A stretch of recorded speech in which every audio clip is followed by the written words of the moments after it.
you for having me. And I am a little bit nervous. So I don't have a speech in front of me, and I hope I remember everything I wanted to say to you, but in the meantime, I'm gonna give it my best. Anyway, as was already said, my name is Olivia, and I'm the Executive Director of Pride Toronto. I began in February and soon began planning and delivering a festival for June. Just a tiny little bit about Pride Toronto, because it is a part of the context that I want to talk to you about today. So actually, Pride Toronto is the biggest festival in Canada. It is the biggest event engaging the most Canadian artists in this country. It is the most well-attended event, and it is the event that brings in the most amount of dollars per capita for any event that we have in this country. And that's important as a bit of an aside. But that said, the topic of today's discussion is given voice, and so in the sort of realm of giving voice, I want to first perhaps have a conversation with you about challenging the notion of what giving voice actually means. I am somebody who has worked in community for a long time, but mostly what I am is somebody who considers themselves pretty good at understanding what the kind of lexicon of marginalization and equity and rights and fairness, how it applies to local communities and neighborhoods. It's all I've ever done. And so I have a take on it, and that take is one that I want to share with you.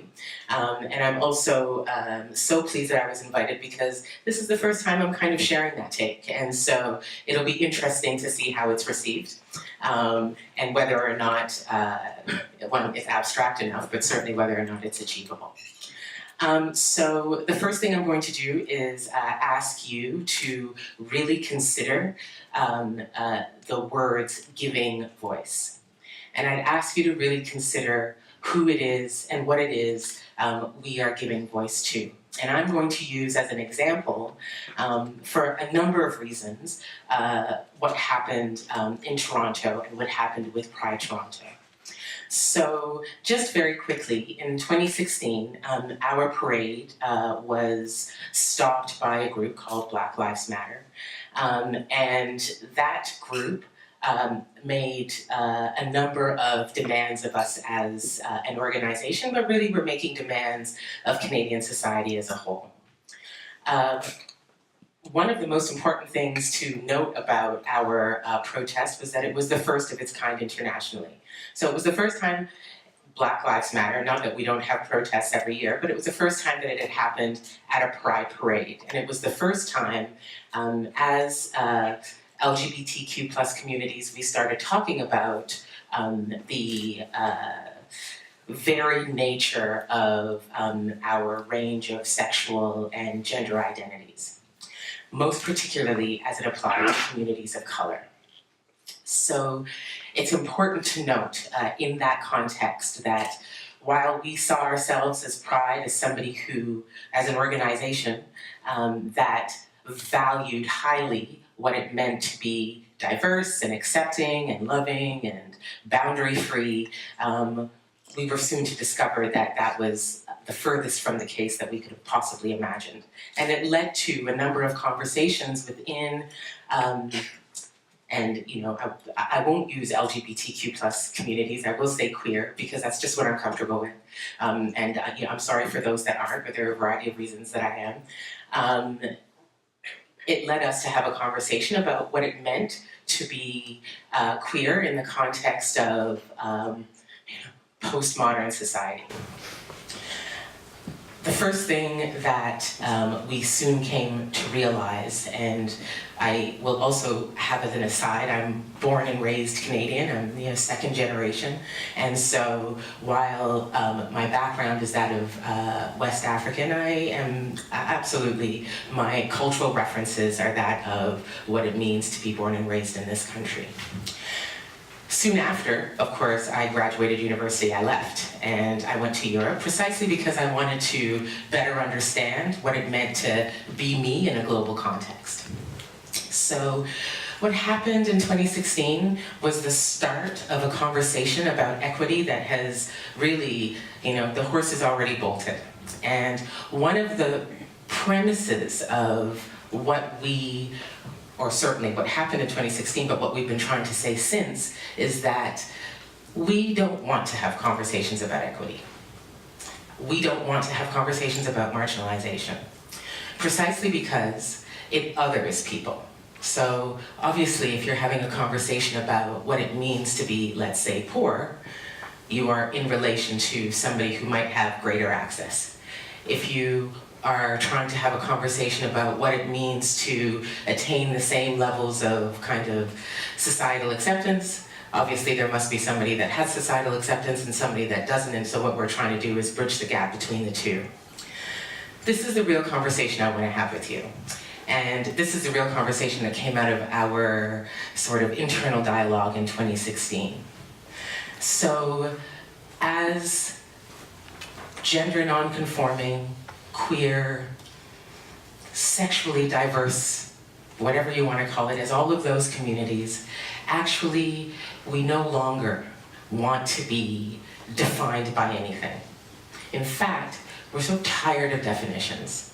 Even outside of sexuality, actually, myself as somebody who is Black is even tired of those definitions.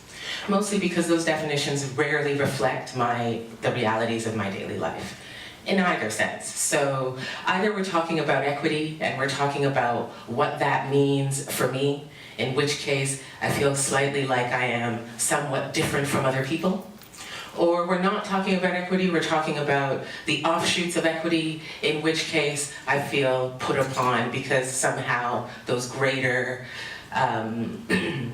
institutional powers at play are having an effect on me that I have absolutely no control over, other than the ways in which I kind of hustle or work my way around them. So what happened in 2016 was that our queer community said, actually, you know what? We are more than just LGBTQ+.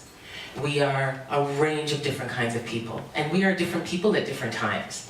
I might want to be one thing one day, and I might want to be the other thing the next. We actually, as a community, are asking questions about why. Why isn't it okay for me to be self-determining? Why isn't it okay for me to make a decision in a world where I'm told I'm free, and have that decision, and act upon that decision without the institutional barriers that stop me from living out whatever it is my desires are? And that's what I'm talking to you about here today, really. I'm talking to you about giving voice in the sense of not asking why I don't have a voice, in the sense of not asking what it is that we do to create a situation where, when I am in direct opposition to somebody who is with me, and I mean genuinely with me, so many people are with me, why it is we're not having a conversation about why in the world I'm lesser.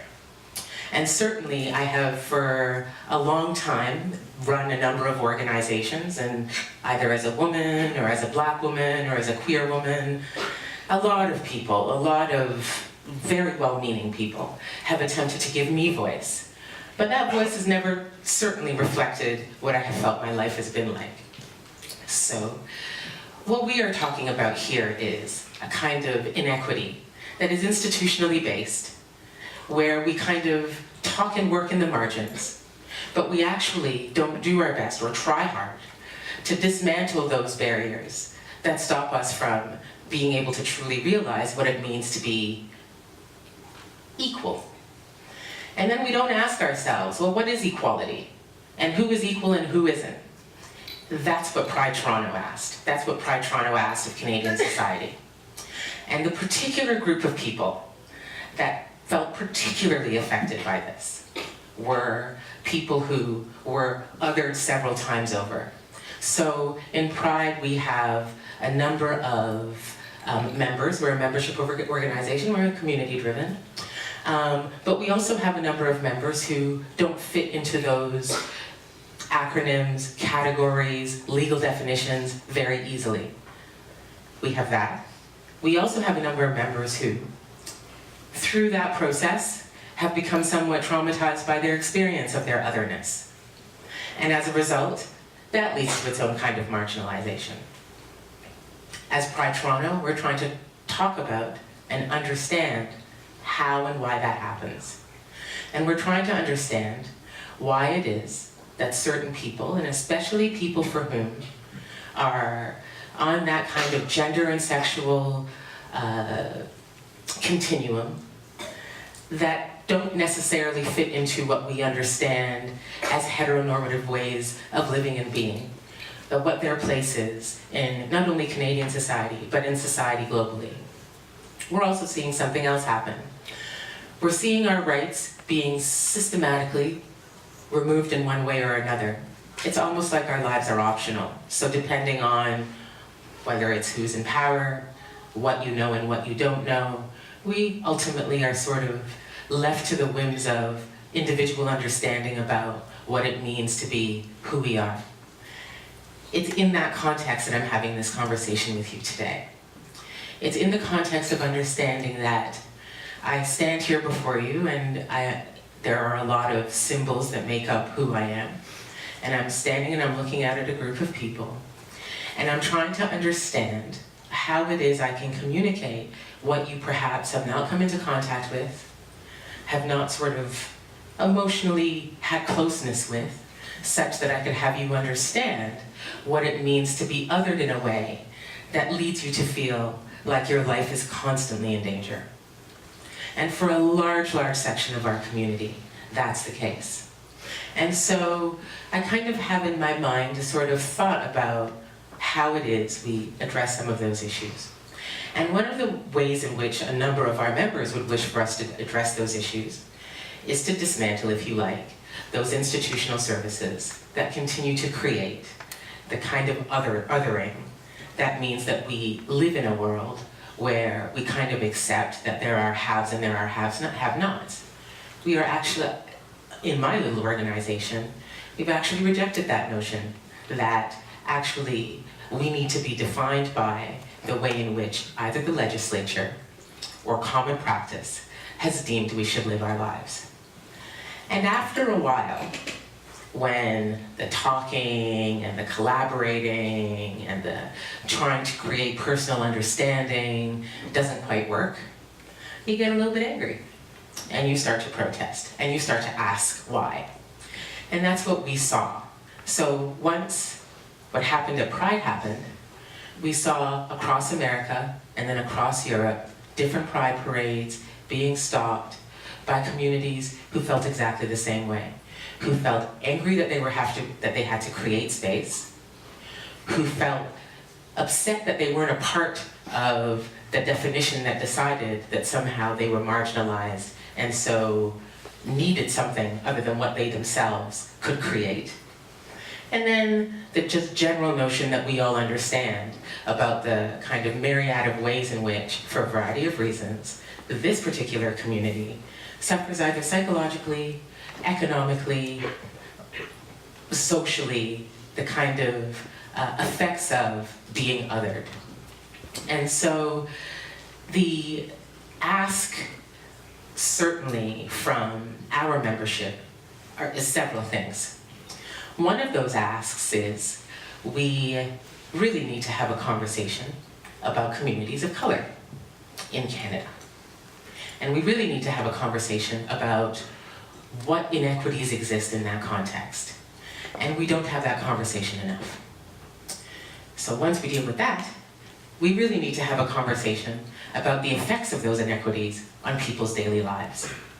And that is real and it's profound, and certainly Black Lives Matter all over the world have pointed out the ways in which it's real and it's profound. And then this last thing we need to do is we need to understand how services that have perhaps existed and exist in a way not necessarily to help a range of communities, how those services can be shifted and reshaped to do just that, to be better listening services, to be better responding services, and certainly to be more tailored to people's needs. I don't know, well, I kind of do know the answer to that question, but how we make that happen is a conversation that we all have together. How we recognize what it is that happens when certainly people within the LGBTQ plus community or queer community or whatever you want to call it, gender nonconforming or on the sexual spectrum or whatever the case may be, how is it that we come to a situation where we can have conversations that look beyond those signifiers that make us feel comfortable about who we are? That's the community I work for. And on the whole, yes, there is a level of economic poverty they suffer, for sure, as a result of the choices they've made about who they are and how they live. There's also a societal isolation as a result of the choices they make about who they are and how they live.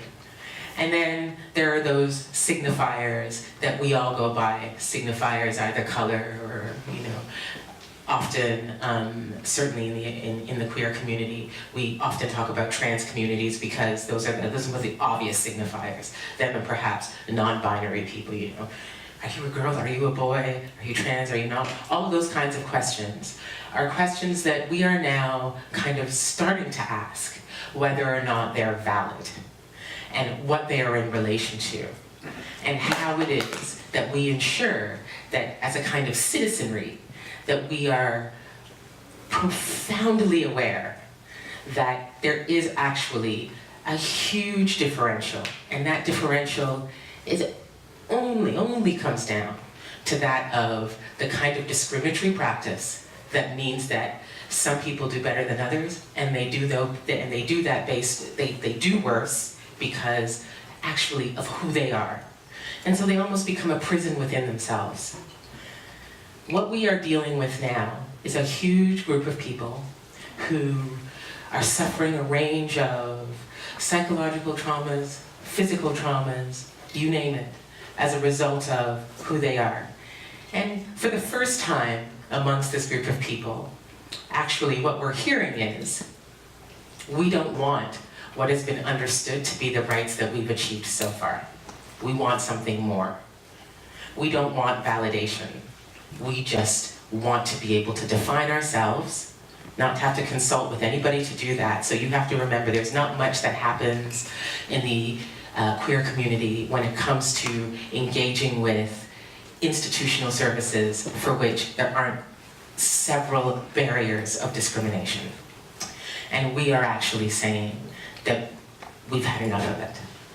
And we're still, what we continually see through different services are the ways in which we are policed, the ways in which there's an attempt to ensure that how we live and that the choices we make, as sometimes obtuse as they might be, are as a result of not having that kind of freedom and the access to freedom through the services that we all rely upon in order to create that we don't have the same levels of access.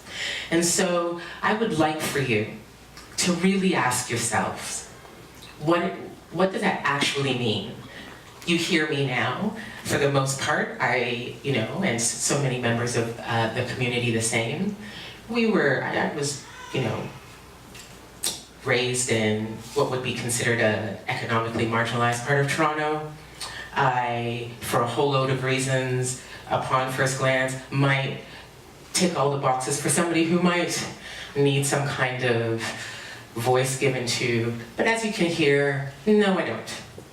And if I don't, you can imagine how many people like me don't want it, don't need it, and yet we know that we are in relation to it because somehow we are othered in a way that is actually imprinted upon us before we even have a chance to say whether we want it or not. Thank you very much.